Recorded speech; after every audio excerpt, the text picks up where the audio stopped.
The United States national parks are some of the most beautiful natural areas in the country. I have a goal of visiting all of them and creating videos to share their beauty with all of you, and I just got to the halfway point of my journey. With 32 of the 63 parks down, I decided to make this video to share my favorite national parks experiences, and then next week I'll be ranking all the parks I visited and sharing my favorite park that I've been to so far. Here are the memorable experiences I've personally had at each of the parks presented in alphabetical order, and let me know what your favorite park experience is in the comments. First up is Arches National Park.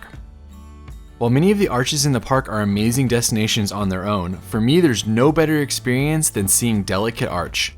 Delicate Arch is one of the most iconic natural views in the United States, and seeing it in person is an unforgettable experience.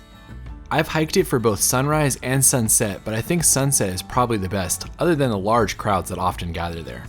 Make sure a visit to Delicate Arch is on your bucket list, and that was my favorite experience at Arches National Park. Next up, Big Bend National Park is massive, and I'll admit that like many on this list, I haven't spent a lot of time here. While the hike up Lost Mine Trail was certainly a highlight, for me the visit to Santa Elena Canyon was the park standout. It's amazing to see this massive canyon as you approach it from far away, and then being able to hike into it or soak your feet at the mouth of the canyon. It's an incredible place to see, and it's just one of the many awesome spots in Big Bend National Park. Following that, Biscayne National Park really needs to be explored under the water, as that's where the park's top attractions are. We didn't have time to do that, so my dad and I took a 5-hour boat ride to some of the park's lighthouses. This was a fantastic experience, and we got to see 3 lighthouses and then get off at Boca Chica Key to explore. The top experience for me was exploring this small island and walking around and seeing the ornamental lighthouse and hanging out on the beach. Plus, you can see the Miami skyline all the way out in the distance, which was cool to see as well.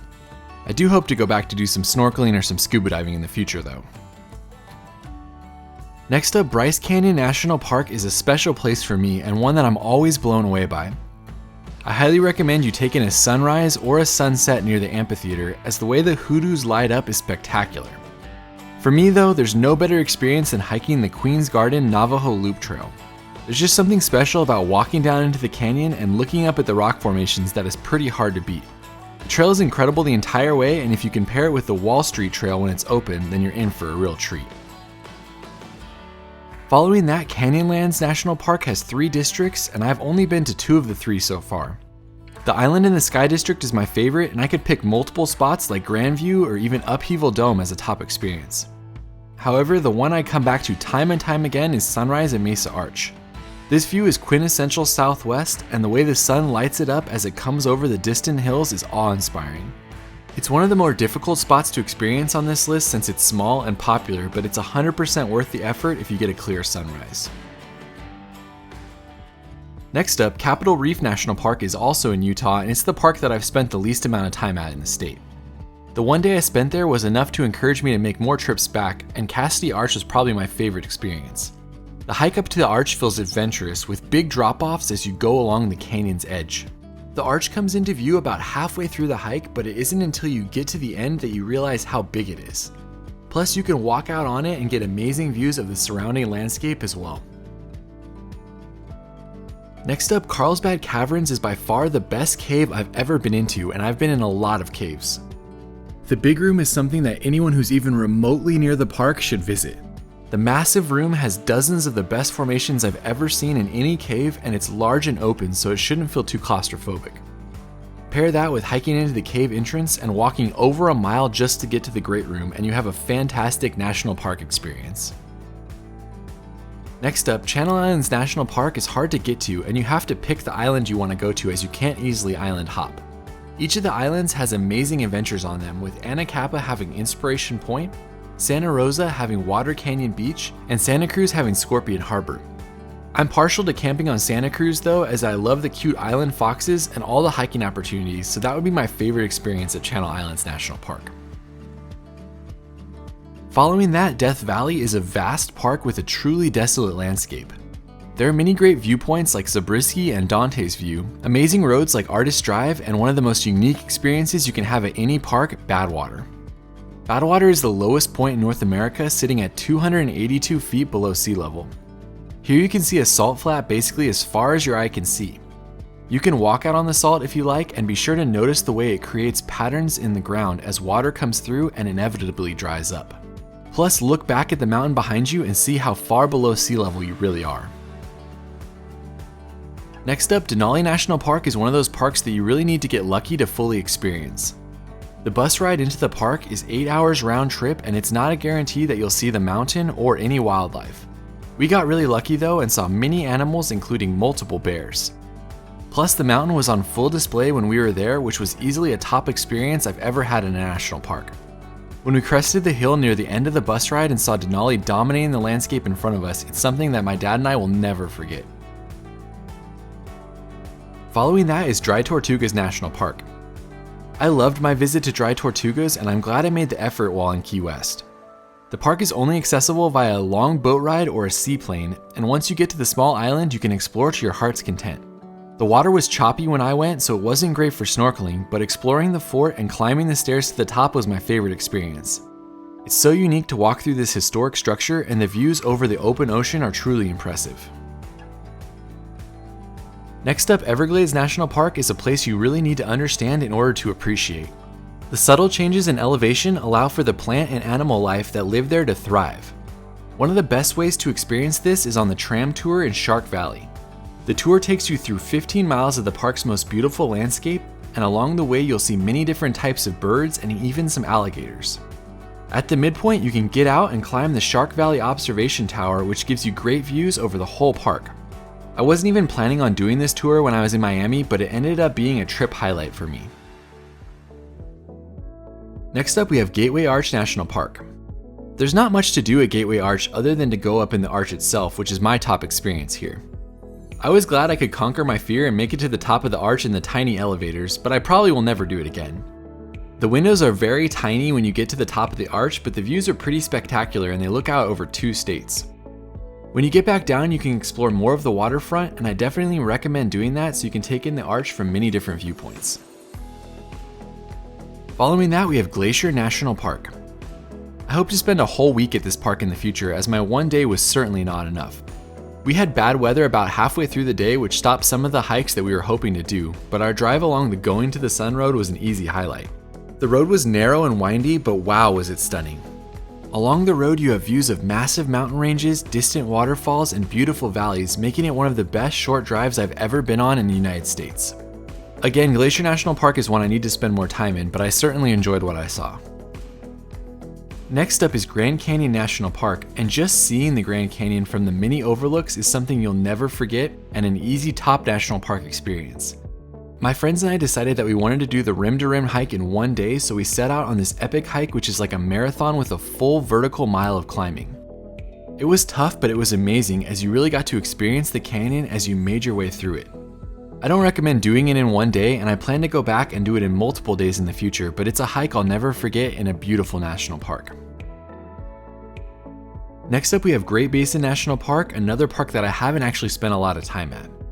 My dad and I visited this national park at the end of our loneliest road drive, and we went directly to the bristlecone pine forest.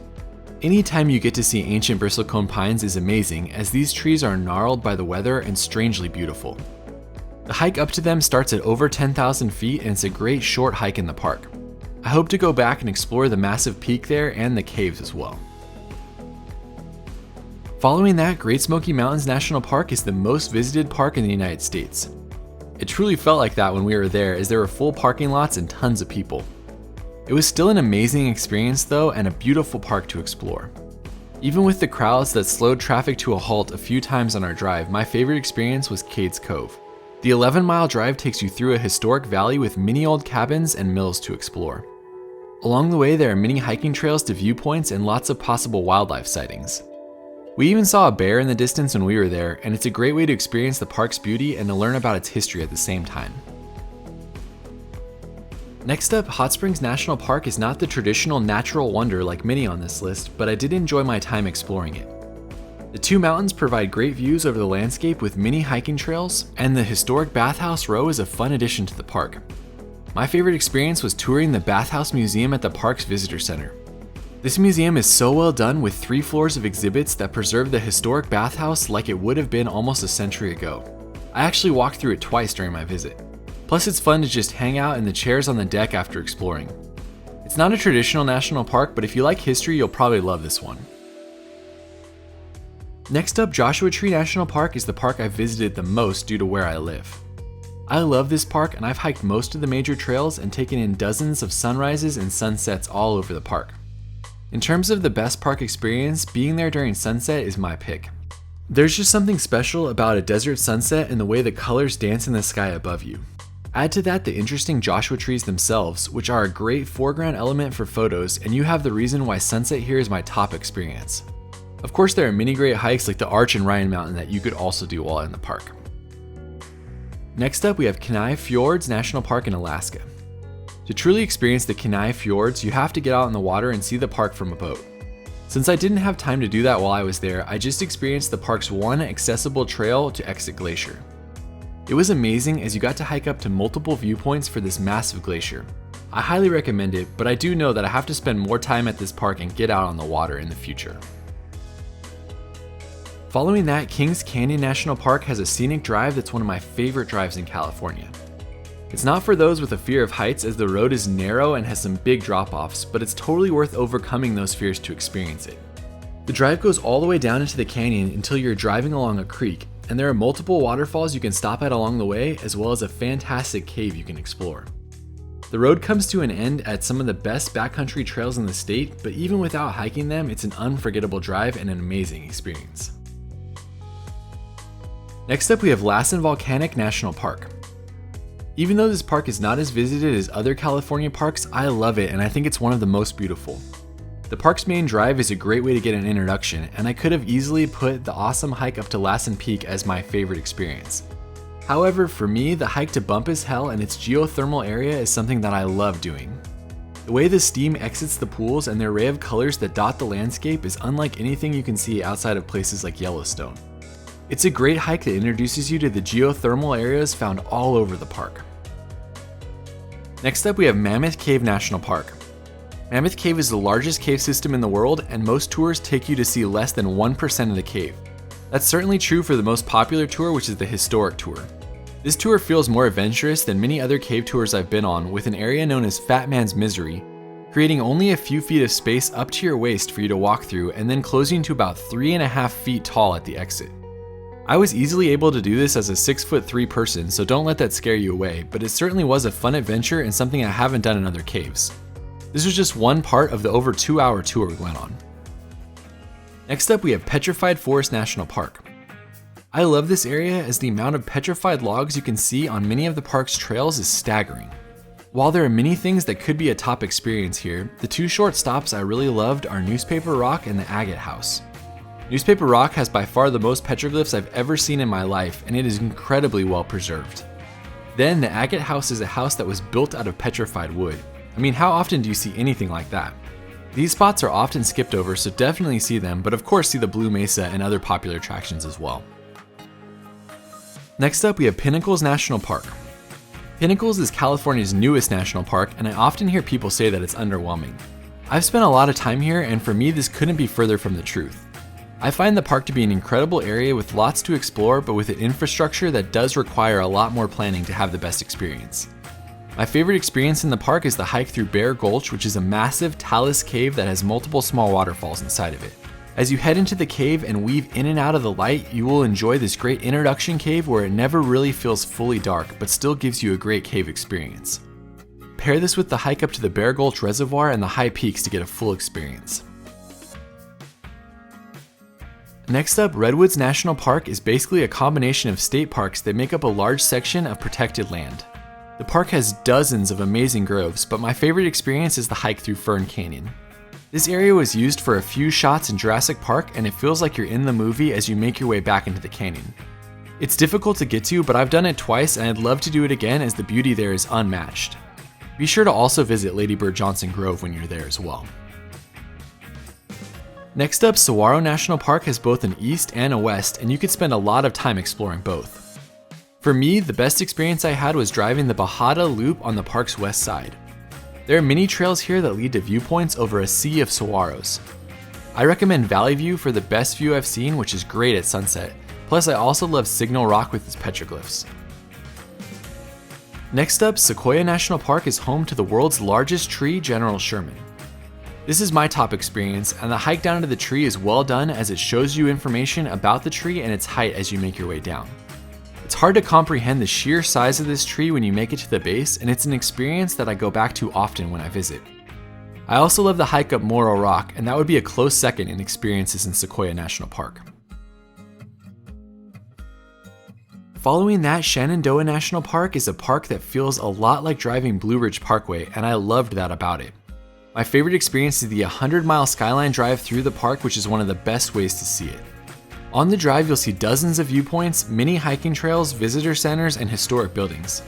While the drive itself was my top experience, Dark Hollow Falls was a close second. Next up, White Sands National Park is another place where you must experience a sunset there if you have the chance. The colors that come out during sunset are such a stark contrast to the white sand below that they make for a truly memorable experience. We did the Alkali Flats Trail around sunset and just enjoyed hiking through the sand as the colors changed around us. I will say that hiking through the sand is pretty tough, but that plus sledding the dunes are easily my favorite experience at the park. My second to last national park is Yosemite National Park. I've been to Yosemite more times than I can count, but in terms of stunning beauty, it's hard to think of a more memorable park than this. Seeing Half Dome, El Capitan, Yosemite Falls, and Valley View are each worthy destinations by themselves, but for me, Firefall was probably the most memorable experience I've ever had. Seeing the light shine on Horsetail Falls and light it up to look like a waterfall of fire is just something you'll never forget. Plus, it doesn't happen every year, and it only happens for a 1-week period of time, so just seeing it is a difficult undertaking. Of course, if you don't come during Firefall though, Yosemite is one of the best places you can explore in the entire United States. Lastly, Zion National Park is another favorite of mine for its sheer beauty. Seeing the canyon and the creek that runs through it never disappoints, plus it has two of the best hikes in the national park system in Angel's Landing and the Narrows. I love both, but Angel's Landing is probably the top experience for me in the park. The hike is dangerous yet beautiful, and it feels like such an accomplishment to make it to the top and then back down again. It's a worthy end to my favorite experiences for my first half of my national park visits. I know this was a long video, but hopefully you enjoyed it, and let me know whether you agree or disagree with my picks and what your favorite park experiences are in the comments. I can't wait to continue visiting the rest of the national parks and hopefully making a full video on all of them sometime in the future. We will see you on the next video.